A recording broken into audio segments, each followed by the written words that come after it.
Halo guys, kami dari kelompok 1. Kami di sini akan menjelaskan tugas proyek kami dalam bentuk video yang berjudul Monitoring Kondisi Oli Pelumas dengan IoT.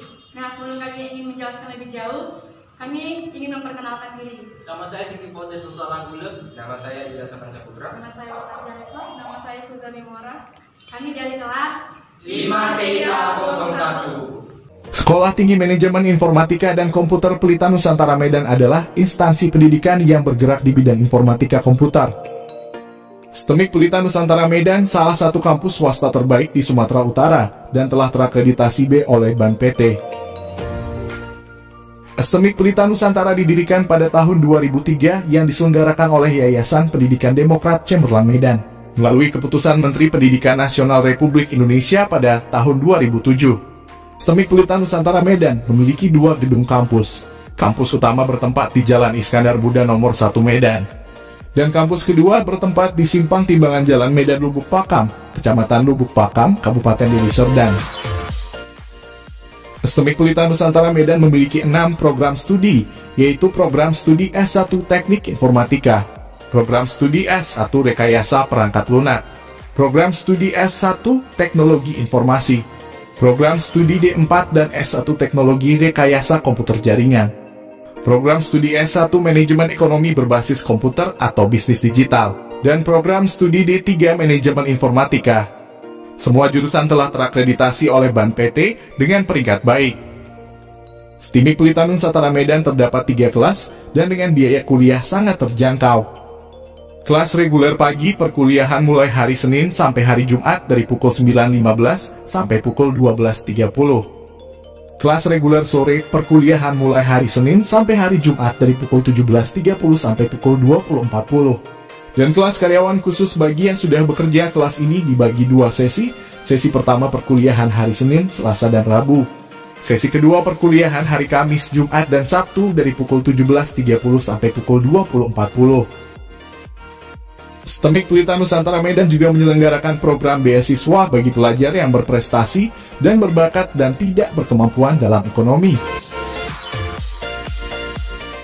Demi terciptanya proses belajar yang nyaman dan kondusif, STEMIK Pelita Nusantara terdapat sarana dan prasarana yang telah memenuhi syarat mutu yang ditetapkan oleh Ban PT. Sekian profil singkat STEMIK Pelita Nusantara Medan. Untuk informasi selanjutnya kunjungi media sosial kami. Terima kasih.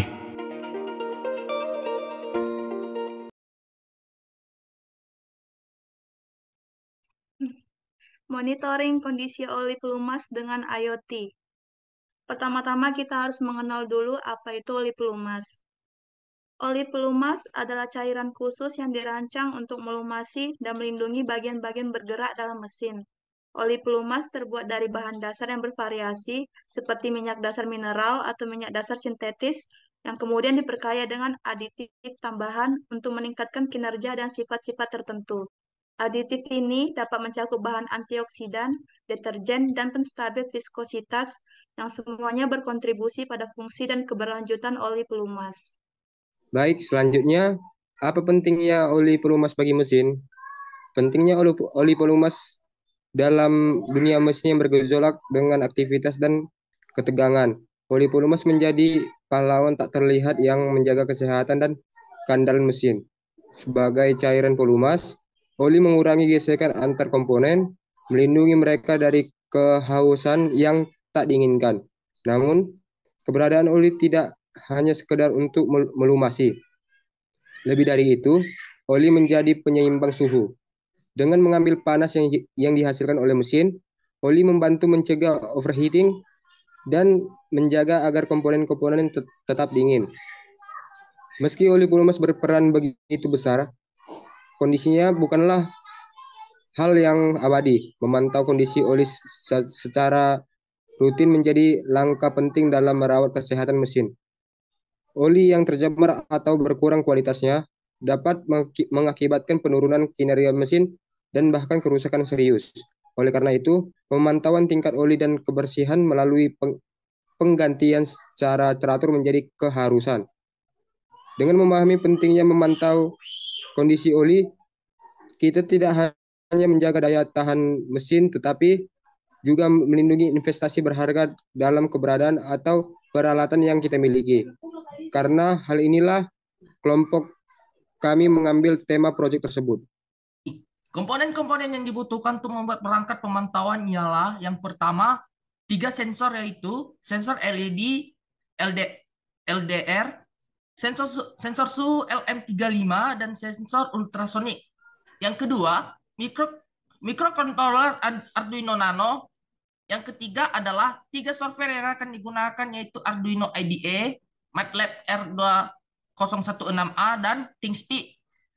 Metodologi untuk proyek ini terbagi menjadi 5, yaitu pertama, sistem akuisisi data berbasis microcontroller atau microcontroller based data acquisition system. Berbagai sistem perangkat keras digunakan dan diintegrasikan. Sistem pengambilan data tipe non-kontak dan kontak yang digunakan dalam sistem ini merupakan pendekatan baru yang terintegrasi. Selama pemrosesan oli mesin, data real-time akan dikumpulkan melalui berbagai sensor seperti sensor LED dan LDR, sensor suhu LM35, dan sensor level oli ultrasonik. Sinyal mentah diproses untuk mengekstrak fitur karakteristik dari sensor yang digunakan. Yang kedua, pemrosesan dan analisis data atau data processing and analysis. Pemrograman dalam bahasa C tanam di Arduino menghubungkan sensor LDR, LM35, dan ultrasonik ke Arduino. Nilai yang berasal dari sensor-sensor ini diperiksa dan dianalisis melalui Arduino. Untuk melakukan ini, hubungkan Arduino melalui USB ke PC dan buka Arduino IDE dan perangkat lunak. Yang ketiga, merakit dan menerapkan coding pada microcontroller atau assemble to deploy the coding. Semua bagian perangkat keras seperti sensor, controller, power supply, USB, PC, dan kabel jumper dirakit dalam berbagai pin yang telah ditentukan sebelumnya pada microcontroller Arduino Nano. Bagian selanjutnya adalah menempelkan coding pemrograman dan mengunggahnya ke Arduino. Setelah mengunggah coding yang dibuat, klik tombol pada Arduino IDE yang disebut serial monitor. Ini akan membuka jendela baru yang mencetak nilai yang berbeda di layar. Sekarang, uji berbagai sensor dan dapatkan nilainya pada monitor serial. Yang keempat, mengembangkan mode berbasis IoT untuk mengambil data real-time dari sensor atau to develop IoT-based model to retrieve real-time data from sensor. Untuk sistem berbasis IoT, digunakan antarmuka microcontroller Arduino dengan berbagai sensor dan data yang diperoleh dari sensor-sensor tersebut digunakan oleh program dalam bahasa C pada Arduino. Arduino terhubung ke modul Wi-Fi melalui ThinkSpeed yang merupakan aplikasi open source Internet of Things dan API untuk menyimpan dan mengambil data dari berbagai hal menggunakan protokol HTTP melalui internet melalui local area network. Yang kelima, memonitor streaming data real time menggunakan IoT atau monitor real time streaming with IoT. Untuk mengambil dan memonitor data real time dari sensor jenis non-kontak seperti LDR, sensor ultrasonik, dan jenis kontak seperti sensor suhu digunakan untuk mengumpulkan data di layar, dan data ini berdasarkan sistem umpan balik di mana nilai data dari berbagai sensor memiliki nilai yang telah ditetapkan sebelumnya. Jika melewati nilai yang telah ditetapkan, ada sinyal alarm dan seluruh sistem berbasis IoT, sehingga informasi tersebut online dan dapat dengan mudah menilai kondisi oli yang sebenarnya. Berdasarkan analisis bab sebelumnya dan kerangka teori, percobaan telah dilakukan untuk memantau kondisi nyata oli mesin dan hasil yang diperlukan diperoleh setelah analisis terhadap berbagai oli mesin. Cara kerja perangkat pemantauan kondisi oli pelumas dengan Internet of Things atau IoT ini melibatkan serangkaian langkah yang terintegrasi, dimulai dari pengumpulan data hingga analisis dan pelaporan kondisi oli. Cara kerjanya itu yang pertama pemantauan sensor cahaya LED atau LDR yang akan memantau tingkat cahaya di sekitar wadah oli. Dan perubahan tingkat cahaya dapat memberikan petunjuk tentang kebocoran atau kontaminasi oleh bahan asing. Dan sensor suhu LM35 ini digunakan untuk memantau suhu oli pelumas. Nah, sedangkan suhu oli dapat memberikan informasi tentang suhu mesin dan kemungkinan overheating. Sedangkan Sensor ultrasonik digunakan untuk mengukur level oli. Selanjutnya, pemantauan level oli ini dapat membantu mencegah kekurangan atau kelebihan oli. Dari ketiga sensor ini dapat bekerja sekaligus. Yang kedua itu ada yang namanya pembacaan sensor. Nah, mikrokontroler Arduino Nano akan membaca data yang didapat dari tiga sensor tadi. Yang ketiga itu ada namanya pemrosesan data. Arduino IDE ini memproses data dari sensor dan mengkonversinya ke format yang sesuai. Yang keempat itu ada yang namanya pengiriman hasil data ke aplikasi ThinkSpeak. Arduino Nano yang sudah terhubung ke modul Wi-Fi akan mengirimkan data ke aplikasi ThinkSpeak menggunakan protokol HTTP dan data dikirim ke saluran atau channel aplikasi ThinkSpeak yang telah dikonfigurasi sebelumnya. Yang kelima itu ada visualisasi data dan notifikasi pengguna untuk dapat memantau kondisi oli secara real time melalui platform web, aplikasi ThinkSpeak atau aplikasi seluler. ThinkSpeak juga dikonfigurasi untuk memberikan notifikasi atau peringatan jika kualitas oli atau PMM mencapai nilai di atas 500, maka muncul pertanda agar kita mengganti olinya, dan buzzer pun akan berbunyi, dan informasinya tampil pada layar LCD yang sudah terpasang. Yang keenam itu ada yang namanya analisis lanjutan dengan MATLAB, script MATLAB digunakan untuk mengambil data dari aplikasi ThinkSpeak dan melakukan analisis lebih lanjut, seperti membuat visualisasi yang lebih mendalam atau merancang model prediktif. Hasil pengujian dengan sistem OHM yang dikembangkan ini mengambil dua skenario berbeda, yaitu oli Motul 10W54T sintetik untuk skuter Honda Activa 125, sampel dari jarak tempuh 0 sampai 3.300 km, dan oli Motul 5W40 sintetik untuk skuter Yamaha Alfa, sampel dari jarak tempuh 0 sampai 3.425 km. Pengujian berdasarkan model untuk memeriksa kualitas oli mesin dalam parts per million atau ppm. ppm adalah satuan pengukuran konsentrasi yang digunakan untuk menyatakan konsentrasi suatu zat yang terdapat dalam suatu larutan dengan jumlah yang lebih sedikit. Ada dua tabel, yaitu tabel 1 hasil pengujian sistem OHM untuk oli mesin skuter Honda Activa 125 dan hasil pengujian sistem OHM untuk oli mesin skuter Yamaha Alfa. Tabel 1 jarak 0 km, kualitas oli ppm 930, suhunya 28 derajat Celcius, level oli 47 mm, kondisi oli baik, indikator warna hijau. Jarak pada 100 km, kualitas olinya 878, suhu 27 derajat Celcius, level oli 46 mm, kondisi oli baik atau indikator warna hijau. Pada jarak 500 km, kualitas oli 816, suhu 28 derajat Celcius, level oli 43 mm, kondisi oli baik, indikator warna hijau. Pada jarak 900 km, kualitas oli ppm 750, suhu 26 derajat Celcius, level oli 41 mm, kondisi oli baik, indikator warna hijau. Jarak 1300 km, kualitas olinya 650, suhunya 27 derajat Celcius, level oli 38 mm, kondisi oli sedang, indikator warna kuning. Pada jarak 1700 km, kualitas oli 540, suhu 27 derajat Celcius, level oli 36 mm, kondisi oli sedang, indikator warna kuning. Jarak 2100 km, kondisi oli 416, suhu 26 derajat Celcius, level oli 34 mm, kondisi oli sedang, indikator warna kuning.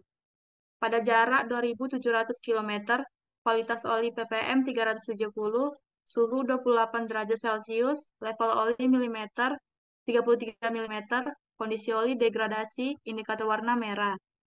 Pada jarak 3000 km, kualitas oli ppm 300, suhunya 29 derajat Celcius, level oli 31 mm, kondisi oli degradasi, indikator warna merah. Pada jarak 3.300 km, kualitas oli ppm 180, suhu 30 derajat Celcius, level oli 30 mm, kondisi oli degradasi, indikator warna merah.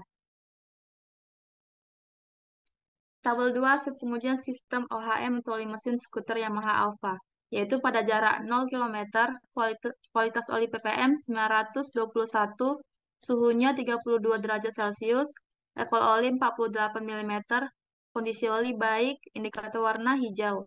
Pada jarak 92 km, kualitas oli ppm 840, suhu 34 derajat Celcius, level oli 46 mm, kondisi oli baik, indikator warna hijau.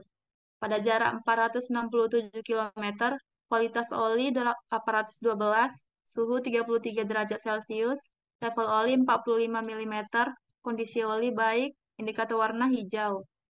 Pada jarak 886 km, kualitas oli 762, suhu 35 derajat Celcius, level oli 41 mm, kondisi oli baik, indikator warna hijau.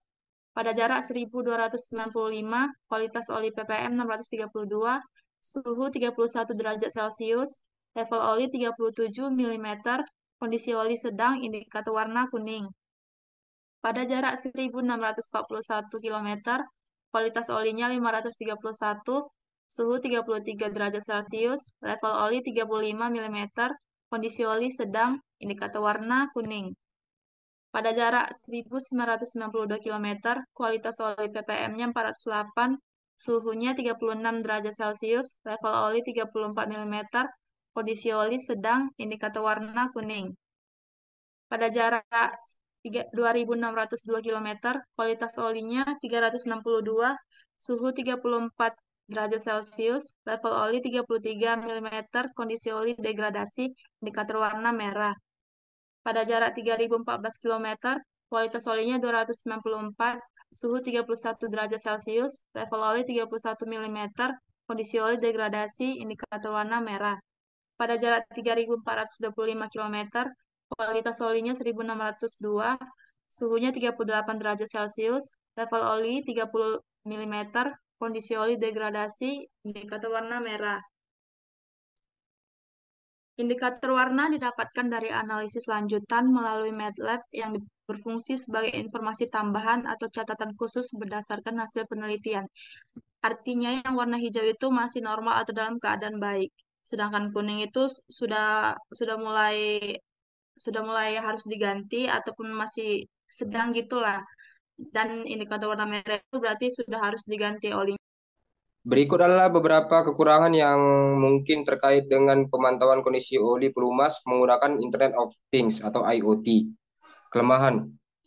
Yang pertama, ketergantungan pada koneksi internet dapat menyebabkan kendala dalam pemantauan real time jika terjadi gangguan atau kehilangan sinyal. Yang kedua, terhubung ke internet meningkat risiko keamanan data, memerlukan langkah-langkah perlindungan ekstra. Yang ketiga, lingkungan industri yang keras dengan suhu ekstrim, kelembapan, atau keberadaan partikel debu dapat mempengaruhi kinerja sensor dan perangkat IoT. Pemantauan kondisi oli pelumas dengan Internet of Things memberikan sejumlah kelebihan antara lain. Yang pertama, pemantauan real-time terhadap yang memungkinkan deteksi dini terhadap perubahan kondisi yang mungkin memerlukan perhatian. Yang kedua, mendukung pemeliharaan yang lebih prediktif dengan menganalisis data secara terus-menerus, meminimalkan downtime dan biaya perawatan tidak terduga. Yang ketiga, meningkatkan efisiensi operasional dengan optimalisasi penggunaan oli, mengurangi pemborosan, dan memperpanjang umur pakai oli. Yang keempat, meningkatkan keamanan operasional dengan mencegah kegagalan mesin yang dapat menyebabkan situasi berbahaya. Terakhir kesimpulan. Ada beberapa kesimpulan yang didapat dari proyek ini ialah sebagai berikut. Yang pertama itu, pemantauan real-time sistem IoT ini memungkinkan pemantauan kondisi oli secara real-time. Pengguna bisa mendapatkan informasi langsung tentang viskositas, suhu, level oli, atau parameter lainnya tanpa harus melakukan pemantauan manual. Yang kedua itu ada deteksi dini masalah, yaitu melalui pemantauan real-time, sistem ini dapat mendeteksi perubahan signifikan dalam kondisi oli dengan cepat. Ini dapat memungkinkan deteksi dini terhadap potensi masalah atau kebutuhan perawatan, sehingga tindakan yang tepat dapat diambil sebelum masalah menjadi serius. Yang ketiga itu ada penghematan biaya. Dengan adanya mendeteksi masalah sejak dini dan merencanakan perawatan secara tepat waktu, maka monitoring kondisi oli dengan IoT ini dapat membantu menghindari kerusakan besar pada mesin. Dan hal ini dapat menghasilkan penghematan biaya jangka panjang karena mengurangi kebutuhan perbaikan yang mahal. Dan sistem OHM ini dengan monitoring kondisi oli pelumas berbasis IoT ini sangat bermanfaat mulai dari mendeteksi dini masalah hingga dapat memperpanjang umur mesin. Sehingga penelitian ini mengembangkan sistem tersebut dengan versi biaya yang terjangkau, dan sistem ini juga dapat digunakan untuk berbagai jenis oli, baik oli mesin, oli transformator, minyak mentah, minyak nabati, dan minyak bumi lain. Tugas proyek kami, semoga dengan penjelasan kami dapat menambah wawasan teman-teman semua. Sekian dan terima kasih. Dadah.